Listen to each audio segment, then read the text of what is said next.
All right. Silver's down Monday morning here, $2.04 currently, and it's basically 8 o'clock a.m. Eastern time. Now remember, Friday, the CME group, which I believe is owned in one way or another, I'm pretty sure by JP Morgan, which is so ironic that they've been given the power to set margin requirements at any time they want, etc. And as I said before, when silver hit $49, they came out with a total of 5, I believe, margin increases in the span of actually less than 2 weeks. And 3 of those margin hikes was in the span of 1 week, 5 days. And they were pretty rough on silver. So of course you're gonna have a massive sell-off. I mean, obviously. So what does this, but at least then, not even that this matters, but at least then they gave a little bit of a notice. You had several days, 3 or 4 days to get out of your position. Whereas last Friday, they come out and say, oh, by the way, we're hiking silver 16% and gold 21%, I believe, margin hikes. Oh, and by the way, Monday it kicks in, late Monday. So you'll have Monday to liquidate your silver, obviously, or come up with the cash to maintain your position. You know, in other words, 16% more margin hike, you're gonna have to come up with more money just to hold on to your position. But every trader in the world knows that everyone else, including the weak hands, are not gonna come up with the money, even if there are those out there who have the money to come up with the extra 16% to just to maintain their account, their contract that they have. They're not going to anyways, because the people who don't have the money are going to sell their contract, therefore dropping the price of silver, therefore killing them in their contract. So they're going to do it anyway, so they have to liquidate also. It's kind of like a stampede. One of these little buffalo starts running, 2 run, boom, that's it, the rest of them start taking off. And those who don't get left behind and eaten by a lion, so to speak. So I want to share something with you that I've never really talked about. I think I may have talked about it once a long time ago. And it has to do with why, no matter what price you got in on silver, even if it was $10, $15, $12, or $35, $40, $45 you start getting in on silver, it doesn't matter. And this is this is another buying opportunity of a lifetime. Just incredible buying opportunity of a lifetime. There may never be something like this unless we see $100 silver and then they drop it back down to 60 or 70. Then at that time, since we've reached a new high, people could look back at that point and say, hey, this is a buying opportunity. It's $65, it was just 100. You know, that kind of thing. And I don't know that it'll move like that, but I'm just saying it could. And again, I bought and blasted emails out, called everybody I knew. Right now, get in on silver. I'm telling you right now, it was $20 recently. They pushed it down to 10 and $9.50 for a second. You know, no one really said anything. No one cared. So me and one other person at my job went in on a good amount of silver. Best decision of our lives. And I said then, this is an opportunity of a lifetime, and it was, clearly. We've never seen those prices again. And never even close to $10, $11 an ounce. Never. I mean, not never, but since then, early 2009 or whatever. So we've since then gone to $50 practically, and 49 and some change. And they've been able to push it down to currently 28, almost $29. I think even though it's down $2, I want to say it was like $28.90 or something. You know, so we're almost at $29. But today's Monday. It's the final day for everyone to liquidate their positions in silver because of the margin requirement, margin hikes.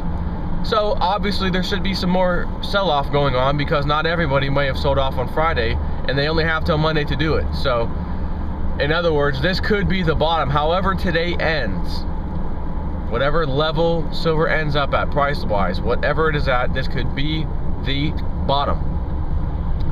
But I told you I personally was going to wait till Monday and Tuesday to see, is there a little extra coming? You know, a little bit more bottom. So although, again, let's just say it ends at today, let's just say it ends at $25. There's gonna be something inside of me punching in my insides to go buy some right now. But I may have to fight it and just see how it ends up tomorrow, Tuesday, and then maybe Wednesday. And if it doesn't go down, it starts to go up $1, $2, you'll pretty much know that's the bottom. It should be anyways. And then I may go ahead and pull the trigger on the order and buy some more. So why is this another buying opportunity of a lifetime? I thought you already said, is what you're probably telling me, I thought you already said there was a once in a lifetime opportunity. So how could there be another one? Well, because like I said, the first one was $10 silver. This second one may be $20 silver, $25 silver. I don't know. Could they actually push it to 15, 10? I suppose it's possible. I mean, when they hold 100 contracts for every one real thing, which is 5,000 ounces, every one real contract, they own 100 times that amount in paper, backed by only 1% or not even 1%, whatever. Yeah, I guess 1% of what's out there. Well, then yeah, you know, you have to understand they can push the price, but at the same time, they also understand that if they go too crazy, more lawsuits are gonna fly. For sure. You may see a bunch fly right now just due to this. You may end up seeing the CME group getting a lawsuit filed against them simply because of simple logic of, well, if it's $50, it was $50 an ounce, and they came out with these crazy amount of margin hikes just within days of each other, crashing it down to 32 and then settling around 35. It only went up $5 more since then to 40 basically, and was hovering around 40 for a while now. What on earth would make them increase silver? Sure, you needed to do gold because gold was going way up, but silver wasn't really moving. So why would they put a hike on silver when it never even came close to 50? It would have to get back to 50 if they were happy with the margin hikes that they put in place at $50 silver, which they had to have been. They did 5 for God's sakes. Then that means we should never see another margin hike until we get this silver that's $50 again or higher. Not even $50 again, but higher than 50, maybe 55 or 60. Then they may want to come out and do a margin increase, but not 40. This is how you know it's on purpose. There's something sinister happening behind the scenes. Not that any of you are probably questioning that. I think at this point in time, everyone should know that. It's clear that they're manipulating it, and they have a few different ways of doing so. One, of course, was JP Morgan with their mass silver position, selling off at key moments, key reports of the economy and the jobs data. They got busted, so now the CME group can do it by saying, well, no, we're just keeping the market safe. We're not manipulating gold and silver prices. No, that's not. We understand it's happening, but that's not our intent. We're just trying to keep the market safe for taxpayers and investors. We want to make sure that people have the cash on hand, that should the volatility of the markets really kick in there, and it goes down a little too much, that they have the funding to maintain their contracts and whatnot. So that's why we're raising the margin requirement fees now. Okay. Which we all know is a lie. So what is my example that I'm going to give you to let you know why you should act on this opportunity, even if you already bought the silver you bought and are happy with the amount you got, why you should still treat this as another once in a lifetime opportunity. But then again, maybe you have so much silver, or you've met that goal and you're so happy with it, you don't care that it's $28 or whatever, and maybe it'll go to 25, and even though it is, you don't care, you're happy, whatever. You're just going to maintain that position in physical silver you have. Well, let me give you a little example. And by no means am I right now about to brag to you, about to try to belittle someone because I made a ton of money at one point of my life, and I'm going to share with you how that happened. But at the same time, it was a wake-up call for me when it took place. I didn't know it at the time, and at the time, which by the way, this was the year 2005 and just barely, slightly into 2006, I wasn't awake. I didn't know about 9/11 stuff. I didn't know about gold and silver. I mean, to me, gold and silver, what is that? That's like jewelry, you know. That would have been my mindset, and nor would I've ever in my lifetime back then thought about buying it for any other reason than a little piece of jewelry. I was a full-blown standard American sheep. Didn't know any better, didn't know that I should know better. Completely accepted the 9/11 story, never thought about Building 7 because I didn't hear about it, didn't know about it, etc. Out of sight, out of mind. This is my country, I love my country, no one's gonna tell me otherwise. So, a friend of mine contacts me, he lives close by, fairly close by, and mentions how he found a way on the internet to make some money. Legitimately, you know, not spamming people's email, nothing like that. Legitimate way to do it. And I guess he was so excited, and it was so, I guess, easy, he just couldn't keep quiet and had to share it with me, which I greatly appreciated, of course.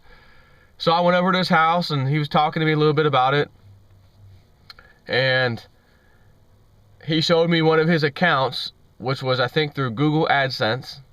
You know, the little Google ads on people's websites. Well, it would have been like one of his websites with Google ads. People come by and click on the ads. And he had like $1,500 in the account. And the month wasn't over yet. And I'm like, how long of a time is that for? What is that? He's like, oh, that's for this month. Right now, I've got $1,500 in there. He's like, that's one of my accounts. I have another account that's got some money in it too. I'm like, are you serious? I was like, that's like a month paycheck for some people, you know, back, and again, this was, you know, 6-7 years ago, whatever, 2005, 2006. So he's willing to share it with me, and he's like, you know, while you're messing around with these websites, I want to show you how to do this, and you know, if you find anything that helps, you know, share it with me. I'm like, of course, you know, Jesus Christ, you're giving me this information for free. You could bet your butt I'll hook you up if I find some way of making more money or something, you know.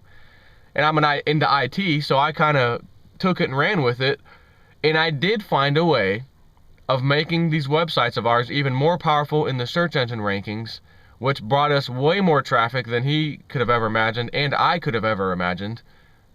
And I shared that with him, how I was able to do that by linking to our websites that we were creating through other websites that had high page rank via Google's page rank tool. On their toolbar, you could actually see what page rank a site has. The higher the page rank means the higher the importance of the site. So if it is linking to another site, Google is basically counting that as a huge vote for this other site to be up in the rankings, because this site that had high page rank has a link to it to this site over here. So it would make our sites powerful, basically. It doesn't quite work that way anymore. It's not that easy. And the method to create all these websites that we used was just a piece of software that would take a keyword list, and it would create thousands of web pages, like 3, 4, 5. If you had 3, 4, 5,000 keywords on this list on one particular topic, let's say baby clothes or jewelry or flooring and, you know, tile floors and stuff, you could go find keywords at some different keyword places. I forget what the one we used to use. I think it was called wordtracker.com. And for a few dollars, you could pull up, you know, it'd spit out a list for you, just massive amounts of keywords. So you dump this keyword file into this program. The program was called Traffic Equalizer, and it would create web pages by the thousands. If you had 4,000 keywords in this little text file, it would create 4,000 web pages. Each web page was highly targeting that keyword with text and content, and even though the content didn't quite make sense, if you read all of it, it was just like a little paragraph here, the next sentence was like from another website or something. It scraped content out of the web and put it on your pages, but it was highly specific to each keyword. So each page was highly targeting that one specific keyword, and you had 4,000, 5,000, however many pages you decided to create on one website. And it could happen within a few minutes. You hit start on that button, and it does this in about a minute's time or so. And then you upload all those files onto your web server for that domain name, and then put a link up at the high page rank site, and then Google will find your site, index your site, and it would take anywhere from 2 weeks to 3 weeks, 4 weeks sometimes, for Google to grab your entire content on your website, all of the pages, and put it in its index. So I had 9 websites. My friend had 19 or 20. Clearly, he doubled the amount of money I'm about to tell you that I made for the year. And when I first started, it was the end of 2004. So I had just a piece of my site started getting indexed almost the very last week. It was basically the last week of December 2004. So 1 week's time. We also, I think we're just about to go on vacation. And once you see what you did for a certain month, it's the whole entire next month that you'll finally get a check in the mail or whatever. And I think I had mine set. No, I didn't have it set to a direct deposit. It was mailed, actually. So on that last week of December, I made $5,000. It's interesting because you log into your Google account and you'll see $0, $0, $0, $0, $0, $0. You're not making any money. Then all of a sudden, $4, $5, $6, maybe 3 days in a row. Maybe even, and it may go like $5, $10, $12, something like that. And then after that, $70, $80, anywhere between I'm going to say probably $80 a day to $100 a day was the average of every one of those 9 websites I had. Every day, Monday through Sunday, 7 days a week, 30 days a month. $700 to $800 usually a month is what those things brought in. Every single day was that number. So times 30, you could see $20,000-$25,000 in a month. But because I started at the very end of the month, and it just happened to be that's when I got in on it, I got $5,000 check coming to me, which we used partially for the vacation we took at the end of January and slightly into February with some friends. I gave one of my friends, a website for themselves just for free. Here you go. You don't have to do anything. Just give me your social security number, your physical address, because I'm going to input this into Google's thing, and you're going to create your own account. I'll just do it for you. It's so easy. Don't worry about the website stuff. I'll handle it. I'll host them on my server. Don't worry about it. They were making $80 to $90 a day on one website for themselves. My sister was making $80 to $90 a day website. My dad was making somewhere around there the same. My dad and mom. My wife's mom was also, I gave her one too. So I was just Mr. Nice Guy. It was so easy by clicking these buttons, start, upload, done. It was incredible how dumb and how easy it was. I couldn't possibly keep this to myself. I couldn't possibly be greedy. So if I did, I'd have a lot more money at the time, but that's okay. I didn't need it. All right, I wanted to hook these people up just because. They made over $10,000 for their year. All of them probably did. In total, I made around $140,000 also off of my own stuff. With that money, my wife couldn't get pregnant, so we had to do something known as in vitro fertilization. And it actually worked. We had our twins. And then, of course, later on, after she had the twins, we still thought there's no way she could get pregnant, because that's impossible. Yes, you can. Here's a third one. Oops. Okay, we understand that now, so we're not having any more kids. But that money, at least about $14,000, $15,000 of it, went to in vitro and all the medicine and doctor visits and all that crap that we had to go through. So, thanks, my buddy Mark, for hooking me up with that, because I was able to have children with that, as opposed to not having any. And, but at the same time, I'm rich now. I've got tons of money coming in. This is great. What can I do? What can I buy? I want a Camaro, turbocharged Camaro SS, 1999. I found one, beautiful. I went ahead and bought it. Flew over there to Utah to look at it. Drove it around. Great. I'm gonna pay $1,000 to have it shipped to my house. Why? Because money's coming. It's growing on trees right now. It means nothing to me. Beautiful. They shipped it over. Got my car here. I'm thinking I'm Mr. Big Shot. I'm driving around all of a sudden, looking at my daily account on online Google. There's hundreds of dollars every single day in the account. I'm just feeling, why am I even working right now? Seriously, like, this is like big time money. Why am I even working? And my boss was like, you're not going to quit, are you? Making that kind of money. I'm like, you know what? Something tells me that I shouldn't. I just need to stay, and I'm going to stay. So I'll collect my little tiny paycheck here and my big paycheck from Google at the same time while I'm working here. My boss even told me, look, I don't even care if you spend a little bit of time in the day dealing with your sites or doing some stuff if you need to, just to have you here, because we like you, we want you to stay. And I said, I appreciate that. And I was like, the nice thing is that it doesn't take hardly any time for me to do this, so I'm not going to be like in the way of work stuff. It's not even going to mess with that. So it was cool, they were cool about it, my boss and everything. But I became a little bit of a Bill O'Reilly. F it, we'll do it live. I'm Bill O'Reilly. And I can't read that. What are you doing? You know, well, do it live. I love that.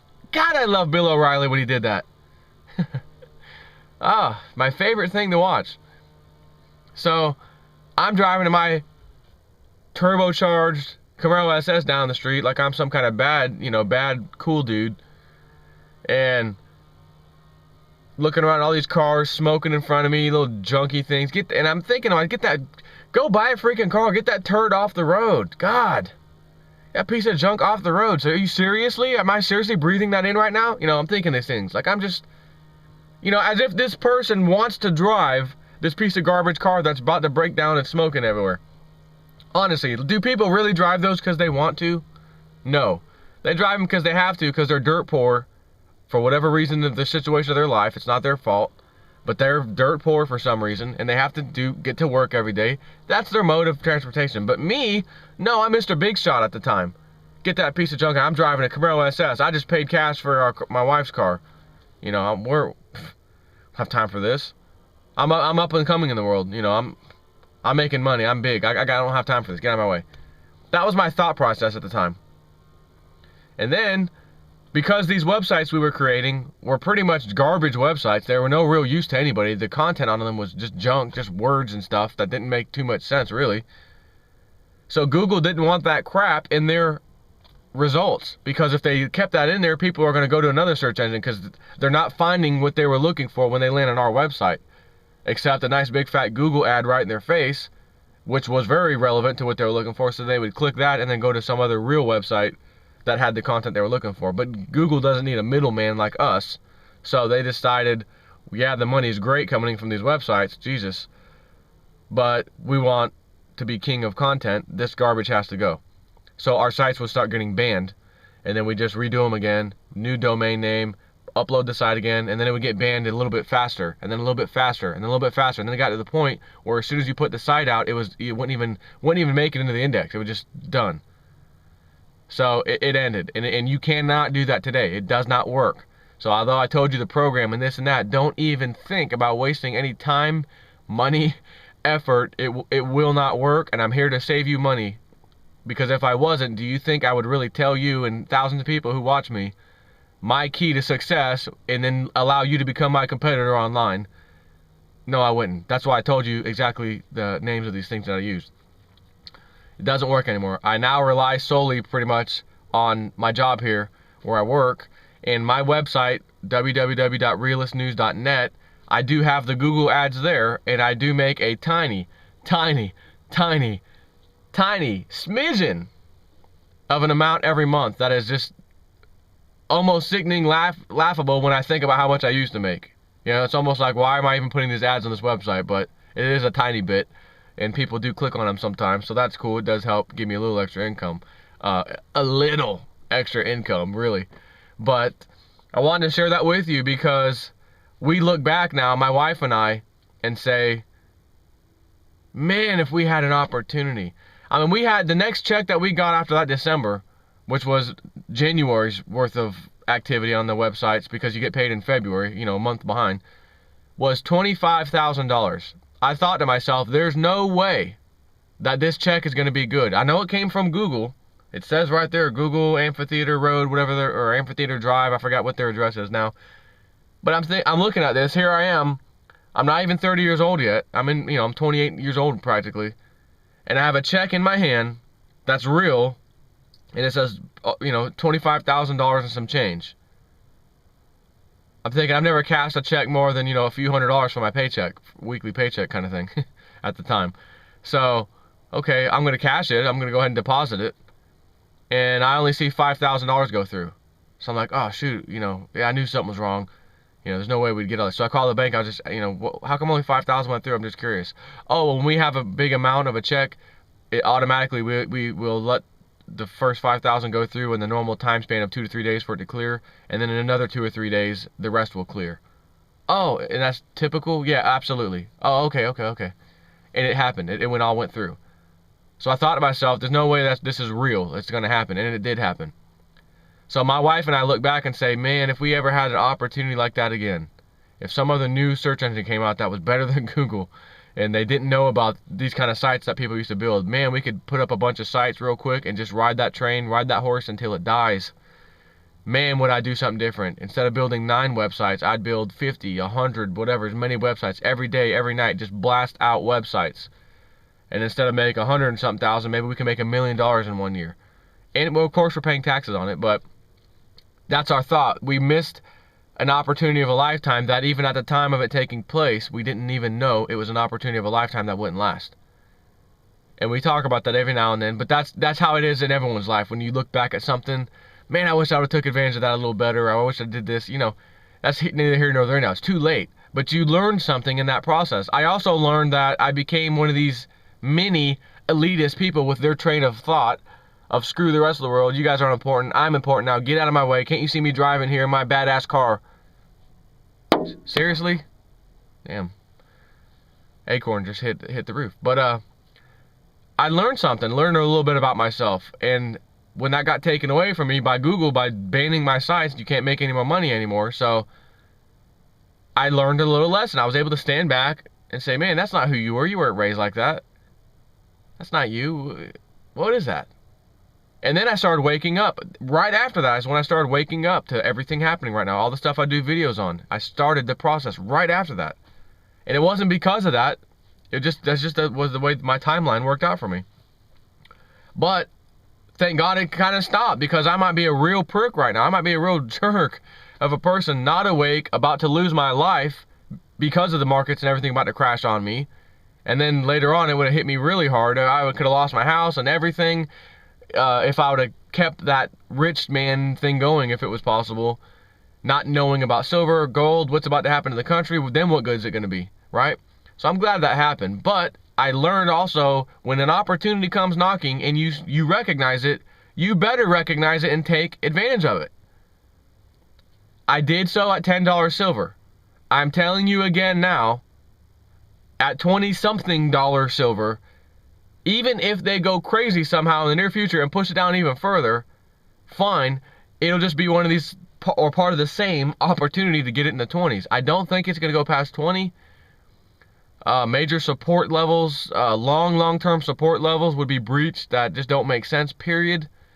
And again, I think that would open up the lawsuit factor on multiple entities at that point to say, look, there's all this massive support levels. You guys are doing this, pushing the market down on purpose, etc. I don't think they're going to let it go down that far. Today, again, we're at, matter of fact, as long as I've been talking, you know the price has changed. It is down $2.38. So when I first woke up, it was $1.99. It was $2.04 a minute ago. It's now down $2.38. Gold is down $44.30 to $1,612. $1,612 for gold. And I don't know if it was Bob Chapman or Jim Sinclair that said the absolute bottom for gold, that he said it just cannot go past, would be around $1,585, I believe. But he also said what he thinks it should stop is like $1,615 for gold. But again, we have to see what today brings, because of the margin increase that took place on Friday and forced everyone one single day. Basically, you have Friday, which apparently the insiders knew in advance, obviously, and then Monday, which is today. So we could see the bottom by the end of the day and then see how tomorrow goes. I'm not going to buy tomorrow either. I want to see how it goes. So anyways, this is a buying opportunity of a lifetime. Do not pass it up, is all I'm telling you. Take care.